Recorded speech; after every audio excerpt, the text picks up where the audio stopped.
Hello बच्चों, आज की क्लास में हम डिस्कस कर रहे हैं हमारी क्लास 9th की मैथ्स की वर्कशीट 5 और आज का हमारा टॉपिक है multiplication and division of irrational numbers.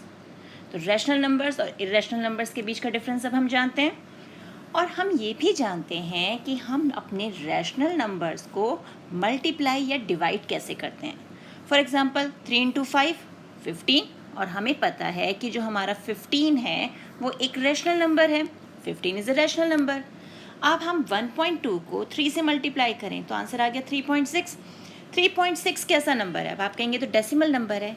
नहीं, हम 3.6 को 36/10 लिख सकते हैं और 36/10 लिखते ही अब ये क्या हो गया हमारा रैशनल नंबर, यानी ये भी हमारा हो गया rational number.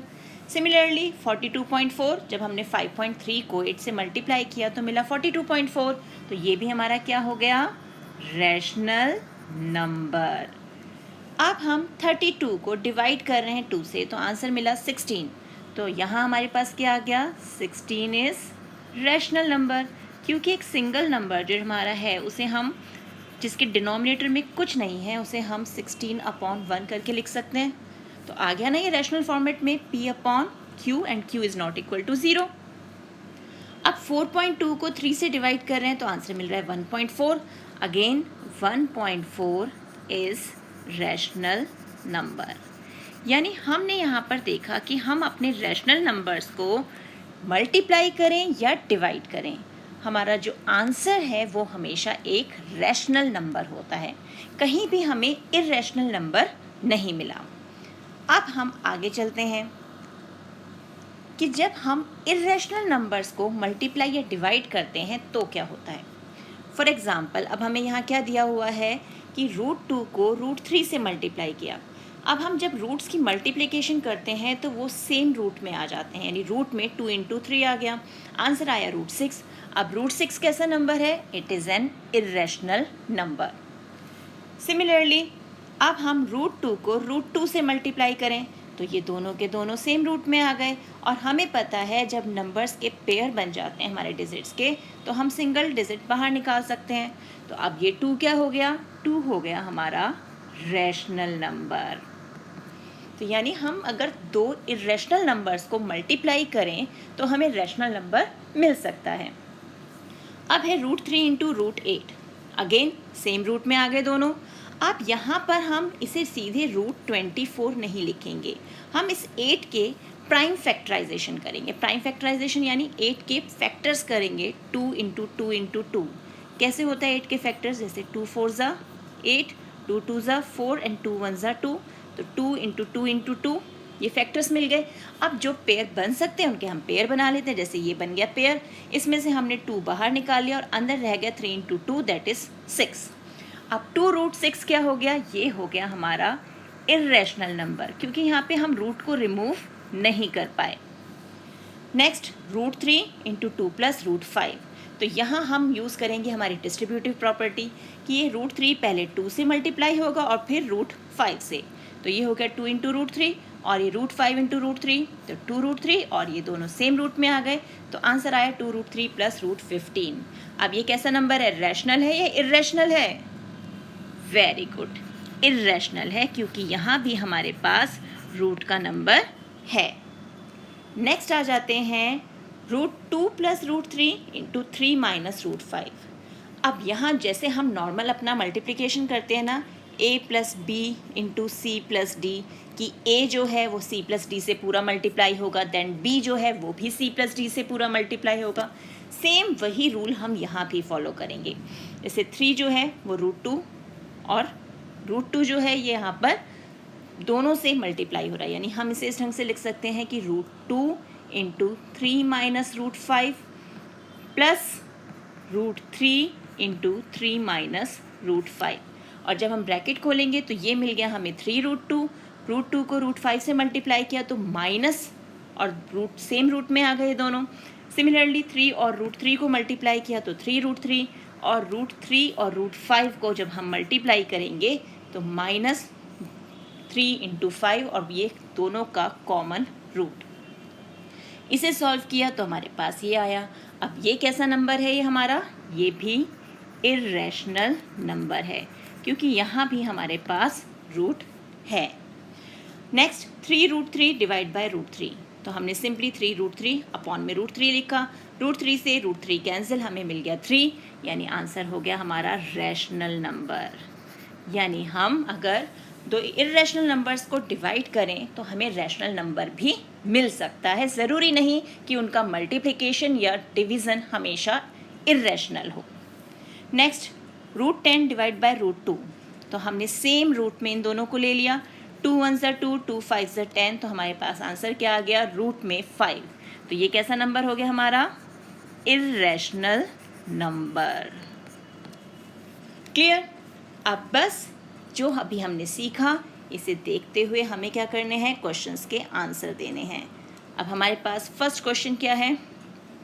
Can we get an irrational number by multiplying 2 rational numbers? 2 rational numbers को मल्टीप्लाई करके हमें इर्रेशनल नंबर मिल सकता है? कहीं मिला हमें ऐसा नंबर? नो। तो यहाँ आंसर क्या आ गया? No. Can we get a rational number by multiplying 2 irrational numbers? तो वो तो हमने देखा था ना, √2 को जब हमने √2 से मल्टीप्लाई किया था तो हमें आंसर मिल गया था 2। तो आंसर यहाँ क्या आ जाएगा? यस। तो हम एग्जाम्पल देते हुए अपने रीज़न को प्रूव करेंगे कि हमने यस क्यों कहा। अब आ जाते हैं नेक्स्ट क्वेश्चन पे, सॉल्व द फॉलोइंग। तो सबसे पहला पार्ट क्या है हमारा? √10 इंटू √5। तो फर्स्ट स्टेप क्या है हमारे लिए कि हम इन्हें सेम रूट में ले आते हैं। 10 इंटू 5 सेम रूट में आ गया। नेक्स्ट सीधे मल्टीप्लाई करने की जगह हमें क्या करना है? अब फैक्टर्स बनाने हैं। तो इस 10 को अगर हम स्प्लिट करें तो 2 इंटू 5 हो जाएगा, और एक 5 हमारे पास ऑलरेडी है ही। ये बन गया पेयर, इसे निकाल लिया बाहर, और ये आ गया √2 में अंदर। तो आंसर हो गया 5√2। Next √6 into √3 plus 2। तो हमें क्या करना है? पहले √6 √3 से मल्टीप्लाई होगा और फिर 2 से।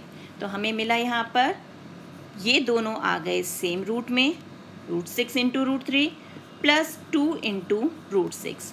अगेन इस 6 को हम स्प्लिट करें प्राइम फैक्टर्स में तो हम इसे 2 इंटू 3 लिख सकते हैं, और एक 3 ऑलरेडी हमारे पास यहाँ है ही।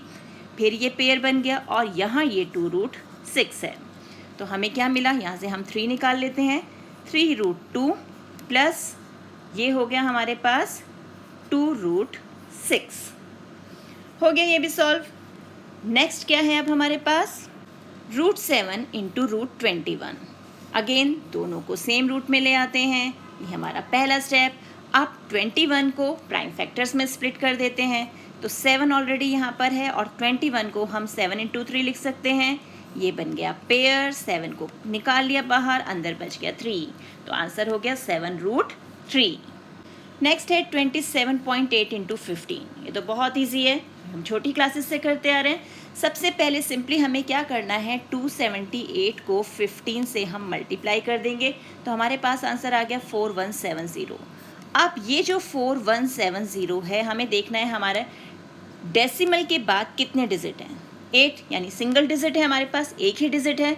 तो हम राइट से लेफ्ट की तरफ मूव करते हुए 1 डिजिट को छोड़ के डेसिमल लगा देंगे, तो आंसर आ गया 417.0, या सिंपली हम लिख सकते हैं 417। अब आगे चलते हैं। आगे क्या दिया हुआ है हमें? √3 इंटू √6। सेम मेथड, क्या करना है? सबसे पहले इन्हें शाबाश सेम रूट में लाना है, यानी ये आ गया 3 इंटू 6। अब मैं सीधे मल्टीप्लाई कर दूँ इसे? नहीं, हम इसे इसके प्राइम फैक्टर्स में स्प्लिट करेंगे। 3 तो ऑलरेडी प्राइम नंबर है, 6 को हम 3 इंटू 2 लिख लेते हैं। अब ये पेयर बन गया, यहाँ से हमने 3 कॉमन बाहर निकाल लिया, और ये आ गया अंदर 2। तो आंसर हो गया 3√2। Next √15 divide by √5। तो हम सबसे पहला स्टेप सेम रूट में ले आते हैं, √15 डिवाइड बाय 5। अब ये सिंपली कट सकता है, 5 1 5, 5 3 15। आंसर आ गया √3। कितना सिंपल है ये तो। फिर है 18√3 डिवाइडेड बाय 6√3। तो इसे भी लिख लेते हैं 18√3 डिवाइड बाय 6√3। यहाँ तो सिंपली √3 से √3 कैंसिल हो गया, 6 1 6, 6 3 18, तो आंसर हो गया 3। तो रैशनल नंबर मिल गया हमें यहाँ पर। और लास्ट पार्ट है 1.06 डिवाइडेड बाय 2। तो डेसिमल की डिवीज़न तो हमें आती है, 1.06 डिवाइड बाय 2। अब पहले 1 तो 2 की टेबल में नहीं आता, तो यहाँ आ गया 0। अब हमने इसके साथ 0 भी ले लिया, यहाँ पर बीच में डेसिमल है, वो डेसिमल हम यहाँ रख देते हैं। अब ये बन गया 10, तो 2 की टेबल में 10, 5 पे, तो 2 5 10। तो ये तो हो गया कैंसिल, ऊपर से उतार लिया 6, 2 3 6, और यहाँ भी ये कैंसिल। तो आंसर क्या आ गया हमारे पास 0.53, जो एक हमारा रैशनल नंबर्स हैं। तो बस इसी टाइप से आपको अपनी एनसीईआरटी बुक से और क्वेश्चंस की प्रैक्टिस करनी है। मिलते हैं एक और वीडियो में कुछ और सॉल्यूशंस के साथ। तब तक keep practising and enjoy maths.